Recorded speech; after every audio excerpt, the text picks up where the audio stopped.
All right, going through the warm-up today, we go passive, active, and then we're throwing in some low-level plyometrics. So starting out, we're gonna go couch stretch. Idea here, we're not trying to stretch a shit ton before we move. We're just trying to be able to clear up some room, reinforce it. So today it's gonna be couch stretch, hip airplane, single leg RDL kind of complex. And then we're just starting to throw in some plyos. So it's just gonna be a low-level band-assisted jump. So fast ground contact time, but low force via the band assisting our body weight. We're making it a little bit lighter. So idea here, clear up some room at the hips, reinforce it, smack that acetabulum, single leg RDL, to a hip airplane, just move it around a bit, seeing how we feel.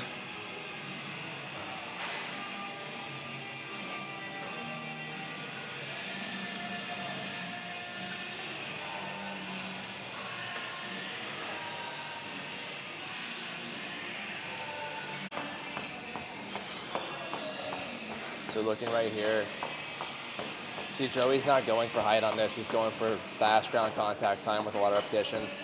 So like extensive plyometrics in nature are gonna be higher reps, almost going for more like rhythm, fast contact time here. As that contact time slows, I'm not sure he's even counting reps, he's just trying to find that failure point where his ground contact time is actually starting to become longer. We good? Go. All right, so A1 today is gonna be front foot elevated split squat. One, if you look at Joey's ankle, his heel already, his heel's trying to come up. He already kind of lives with his center of mass back. This is more of like an early stance gait cycle exercise. So we're trying to get him to push back through his heel, get better at kind of absorbing force as he kicks. But even like where these are right now, like pretty early, we're still getting good at the movement. So like here, and with like skill exercises in general, we're challenging the movement more than the muscles. So that's probably this is first. We're probably gonna be limited by technical failure before anything right here. You'll see like as Joey gets tired, he gets more on the outsides of his feet, or he gets like more into his toes. So that would be like technical failure. So output's gonna be a little bit limited. Whereas when we move into this like hip press or this pendulum squat, we're very externally stabilized. We've had them in for a minute. So like we're good at them, we can train them for output. That's where we're actually gonna be like really pushing mechanical failure at the muscle. So understanding here, like our goal is to load the movement and like challenge the movement versus challenge muscles, which we'll do later in the workout. All right, so front foot elevated split squat. We're training more like early stance and gait cycle. So like heel strike. So we're doing here, think about pushing back through our heel, right? Instead of like getting our knee really far forward, coming up on our toes, we're thinking about slowly pushing back through that heel. Loading wise, we're gonna go ipsilateral, so same arm, same leg. All it's gonna do for us here is help us get better IR on the back leg. So you can see this is pulling my center of mass this way, which should help me get this back toe more straight. Now, in the front foot elevated split squat, there's more weight on the back leg, which is kind of why I'm loading ipsilateral versus contralateral.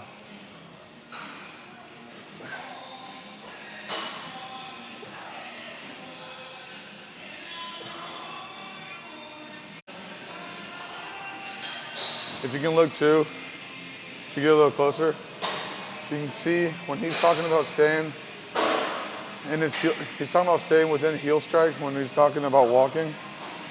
And he's focused on pushing back through the heel, but he's staying really grounded within that midfoot. You don't see him kind of like rocking back into his heel when he's pressing. Right. He's making sure he's still stable through his foot.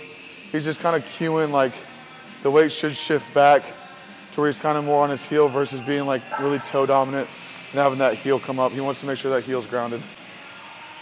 Nice, full foot, full foot, full foot, full foot. 8, 9, full foot, full foot, full foot. There you go. Yep, yep.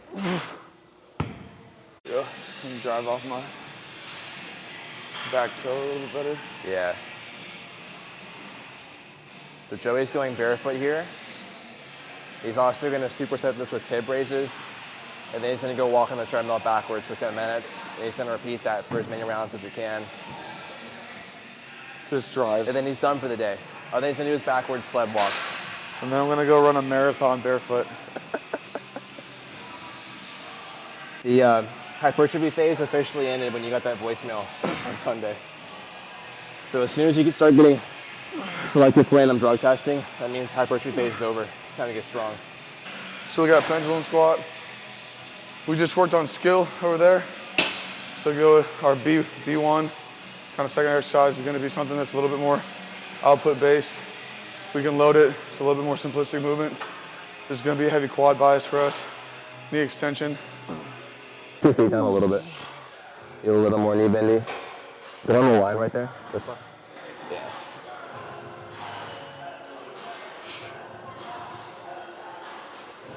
There you go.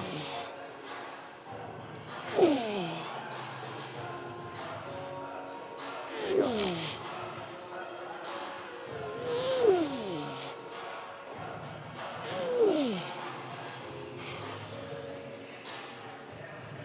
Good, 3 more.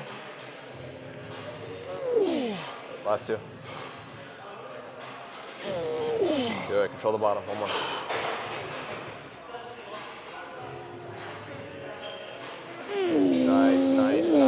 Nice. That's a good set. You see, Joey wants to resort with his feet going more up, so like limit knee flexion. And then also on his first warm-up set, he wanted to go like feet kind of wide. Both the guys that bias ER are gonna do that in an attempt to like load more into the hip or get like less knee flexion. Typically, it's gonna be hard to get them set up for knee flexion, so we really need to emphasize like getting in a tighter stance. Not like the fucking like heels touching or anything, but a more like hip width stance or like inside shoulder width. And then on here, he wanted to resort to a higher foot position to get less overall knee flexion. So bringing the feet down a little bit so we can get a little bit more knee travel forward. Yeah, feel good? Yeah. Look hard. Hurts. Yeah, my turn. If you're someone like me, you got flat feet, sit back on your heels pretty bad when you walk and stand and do anything. This is a heavy kind of dose of internal rotation, which I'm not very good at. Heavy dose to everything. Yeah, it's heavy dose to ER, everything. IR. You got ER at the top, going down, ER at the bottom, and then when you're exploding out, it's IR pretty heavily, especially with our foot position. So for me, I got to get better in these positions. It's going to help me kind of be better. Longevity is what we're looking for. Here, make sure every single rep, take a big breath in, brace really hard, because we're not on the machine right here, so we need lots of external stability. Yeah. No, I'm kidding. On these, don't worry so much about breathing. It's like a big thing. It's like breath per rep. This is still heavy, but like we're still very externally stabilized, so if we're getting like back pain from not bracing our core on here, it's probably a bigger issue to deal with there. So like, we don't want to be limited, like you see already, I'm so out of breath I can barely talk. We don't want to get to metabolic failure, like breathing really heavy, before we get to mechanical failure. So I want my limiter here to be my legs being able to walk out versus me just getting tired, getting out of breath. So like in a practical sense, beginning and middle of the set, I'm trying to get as many reps as I can on like 1 breath. So ideally I can get like halfway through my set on just a couple breaths. As I get more fatigued, that's when I might start matching like breath per rep to get the last few. Yeah. How do I know if I'm resting long enough? What's a good sign that I'm resting long enough, and what's a sign that I'm not resting long enough? Well, heart rate around. Not even heart rate, like simpler. I mean, like a lot of people wear the Apple Watches and shit, but like you should be able to but have a relatively consistent performance across sets. So like we did 10 reps on set 1. I shouldn't go from 10 to 6, right? Or 10 to 5, I'm probably not resting long enough. I probably want to go from like 10 to 8 or 10 to 9, or then from like 8 or 9 to like 7 or 8. So like if you're actually hitting a good intensity, you're gonna have a little bit of drop in performance. You don't want to drastic drop.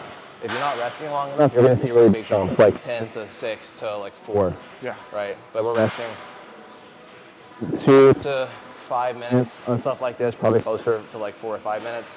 Yeah, that's when we talk about, like, again, we're not talking about full rep ranges where, hey, you must hit 10, you must hit 10, you must hit 10 across these 3 to 4 sets that we might have, or for us, these top 2 sets. But that kind of window is saying, like, if you can't get into that amount of reps for your total set, then you're probably lacking in either your ability to recover, the weight might be too high, you might be going into like full fatigue and you're not gonna be able to recover between sets, or maybe you do gotta work in a little bit more like capacity work throughout your sessions so that you can get that volume acclimated throughout your workout. But If you can't recover between sets and stay within, again, we're trying to stay 8 to 10 reps. If you can't stay there, maybe take a little bit longer in your rest intervals. See if you can get your body ready to go again, and then hit that weight again for, again, 8 to 10. If it's 6 to 8, whatever that rep range might be for you. That's why it's a range. Yeah. Allows for that. It gives us some room to push, and also gives us some room to pull back when we're actually hitting intensity. Yeah. So like we'll call this 8 to 10 today. You can give like a wider range. So we could say like 6 to 10, we could say 8 to 12. Maybe week 1, week 2, we're trying to find a weight that's like a heavy 8 or a heavy 6, whatever it may be. And then like across weeks, instead of adding weight right away, we're probably gonna try to add reps to the upper end of the rep range. When we hit that upper end of the rep range, add load, do it all over again. So kind of like just like going through it like that, it's a pretty easy way to progress for a long time. Like not just an 8-week block, but you could do like 4, 5, 6 months or longer just doing that. And then also the rep range, like we just said, will give us some room where like we're not like, fuck, I didn't hit 10 reps for all sets. Like I went 10, 9, 8, cool. We're still in that range. We're doing things right. I'm still breathing heavy. 50 minutes in, so like we're pretty warm. All we really need to do is get ready to move, like feel ready to move on our working sets. So for this, it was like 1 warm-up set at like 60% of our working weight, or 70%. On the pendulum squat, it was like 2 or 3. Took a little bit more time, but like Joey was saying, like we don't want to accrue a shit ton of useless volume. We just want to get ready to move, feel ready to move, get into our working sets, put energy there. So like, I think there's like almost a bastardized like old concept of like, oh, you need to do like this warm-ups, like do 10 here, do 10 here, do 10 here. It's like, no, let's get ready to move. Yeah, like keep the volume low. There's a difference between being like a younger athlete or like someone young that's in the weight room that needs to get those reps to like master the movement. You want a lot of reps because you need a lot of like kind of time under task of being like, this is how many times I've done this movement and this is how many times I've done it correctly. For us, this is what, year 12, I think for me lifting. 12, 13 years, he's probably around the same. 13. Yeah, 13 years of lifting. So we know how to do this exercise. We know how to do it well. We know how to get in certain positions. So let's go ahead and start loading it. If you're younger, yeah, take the time to get those warm-ups underneath you. But even that, figure out the intent of the movement. So for us on this pendulum squat, we want to stay a little bit more like neutral stance so we can put length on our glute. This is a glute exercise. This is a glute max or glute major exercise. We're trying to get full hip extension. So when we're in here, loading that while internally rotating our legs just a little bit, it's going to put length on our glute so we can get into kind of full movement of the muscle we're trying to target. Stemming off that a little bit, an easy way to look at like how can we lengthen a muscle is just think about what does this muscle do? What's the action? So for the glutes, we extend the hip, we actually rotate the hip. So here we're getting into a hip flex position. We're going in a more toe straight position so we can get more IR at the hip. So typically foot straight, more pronation at the foot, more IR at the hip. We're gonna get more length to our glutes. So we don't wanna go high and wide. Like Joey just said, that's probably gonna disadvantage our glutes more than anything.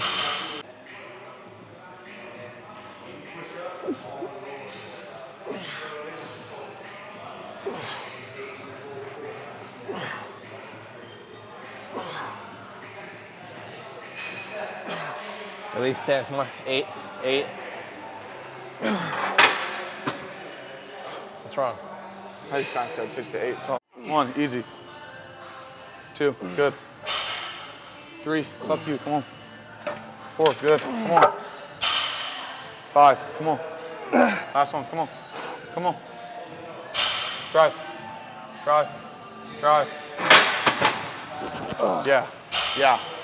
Yeah, take it off, yeah. Take 3 off, yeah. Talk about hamstring curls. Come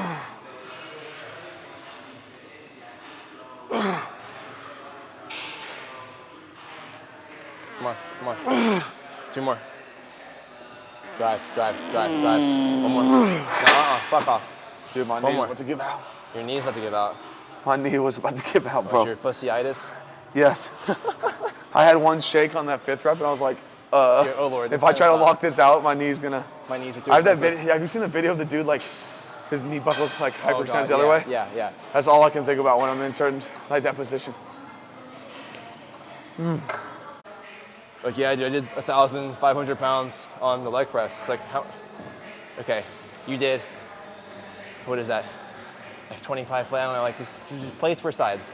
I don't care how many pounds you did. When you're on a plate loading machine, you did plates. It's also them saying I did 1,000 something pounds and trying to compare it back to like someone else's back squat. Like, oh yeah, I squatted like, you know, 405 the other day, and someone's like, yeah, well, I did 1,000 pounds on hip press, and it's like, okay, I'm not talking about the hip press, I'm talking about a squat. It's like you did 225 on squat. Like, you know what I'm saying? You're trying to compare completely different things. Apples to oranges. Count your plates. All right, D1, whatever number this is. We're gonna go seated hamstring curls for our main like hamstring output for the day. Other leg day, we have heavy handlings, heavy RDLs, and prone hamstring curls. This is kind of our only like hamstring isolation exercise for the day. So going seated, mid to lengthen range, high external stability, high output, a couple sets of failure. Big thing here, control the pelvis so we're not rocking around, moving our hips. All right, so 2 setups on the hamstring curl. For high output, I prefer a push into the handles. So I'm pushing here. I'm thinking about pushing my chest down. So that way I'm keeping a stable pelvis. I'm staying stacked, ribs over pelvis. I'm pushing here. My hips aren't swinging around as I go. This would be option 1. I would opt for. If you're somebody who is more like posteriorly compressed, has less control over their pelvis, then I would start out with more of a lean forward, exaggerating this crunch. I'm pulling the handles, so I'm staying here. I'm getting comfortable with this acquisition. This is gonna limit output a little bit because my counter force isn't gonna match. I'm not in as strong of a position. So the idea would be transition from this kind of pull position into this push position, right? So I'm pulling back towards me, I'm pushing away. This is gonna give a better counter force to the movement. That's Newton's like fucking 69th law or something. I just want to further like off of that, talking about like skill versus output. Like we need high skill, or we need to be proficient at the movement to get high output. So just because we're on a machine doesn't mean we're good at the machine, doesn't mean we can train for high output. So the better you are at something, the more you can train it for output. Obviously, certain exercises, especially at compound lifts, like barbell lifts, dumbbell lifts, are gonna have a higher proficiency needed to train for output. So there's gonna be more of a demand for skill. There's gonna be less for everybody to train output until we're good at those things. Things like this seated hamstring curl, we're kind of stubbed in one position, high external stability, single joint exercise. It's gonna be a lot easier to train for output. Doesn't mean that we can hop right in and do it if we're not good at it, or if, like we just said, we lack control of our pelvis. We can't get in a good position or maintain a good position to train for output. We still have to be able to get good at it. So like quality always comes first. The better we are at something, the more meaningful the output's gonna be. It doesn't mean because we're not super good at something we can't get any hypertrophy from it. It's just like the better that we are at a movement, the more stimulating reps we're gonna get from that, from a hypertrophy standpoint. Even from a strength standpoint, like you wanna be proficient at moving. That's what strength is, right? It's like being good at going from point A to point B. And the less compensation areas. If we're strong in a certain position, weak in others, we're gonna always like kind of tend to go towards the position that we're strongest in. So for me, a lot of my hip extension comes from my glutes, which is where it should be. But where I lack is having the ability for my hamstrings to help in certain hip flexion and knee flexion. You just have a weak core. A weak core and your glutes aren't activated. Oh, you know what it was? When we did our warm up, I didn't like turn it on like a light switch. I didn't like activate it like day. Yeah, pretty simple leg day. Didn't have a ton of exercise selection. Just kind of like move good, train for output, kind of hide some of the vegetables and spaghetti sauce there with like getting some more IR on the hip press, getting some deep hip flexion, full knee flexion on the pendulum squat, getting in good positions there. But like, I know sometimes we say a lot of like smart sounding shit or like fancy words. Don't overthink it. Like when you really unpack it or dumb it down, it's like we did 4 or 5 exercises. It's pretty straightforward. Like master movement quality first, get good at training hard, do the shit that works, don't overthink it, move well, train hard, have fun. Yeah. Enjoy the gym. Yeah, load the weight room. Don't be a Save cuck. this, do your free workout, walk on the treadmill for a little bit, get warmed up, run through the exercises in your head on what you want to do, and just go after it in your workout. Peace.